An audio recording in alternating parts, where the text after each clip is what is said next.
आज तक गुलाब जामुन खाए के मन करत बा। का करबा, डॉक्टर मना कइले बा। देख तो सकबा बाकी खा ना पैबा। जब खाए के मन रहे तब इतना पैसा ना रहे, अब बात आदमी खा ना सकेला। ई कुल जीभ के स्वाद बढ़ावे के चक्कर में भैल बा जी। पहले इतना गेहूं चावल ना रहे, मोट अनाज रहे, जोहरी बजरी उड़दी।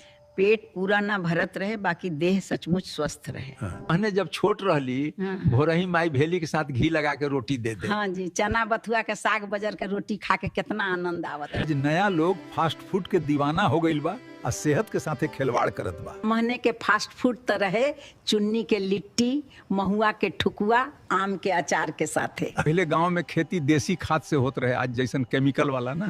फसल कम उपजत रहे, बाकी ओके खैला से बीमारी ना होत रहे। तो सब कर्म के फल बा। मॉडर्न बने के चक्कर में अपने गोड़ पर कुल्हाड़ी मार लेली हमने। देह बिलायती खाना से ना बने, देसी खाना से ही बने। पहले कैंसर पूरा जिला में केहू के होत रहे, अब तो हर गांव में एक दू जनी मिल जाई हन। अभी भी समय बा, अगर सब ना जागल तो बहुत देर हो जाई।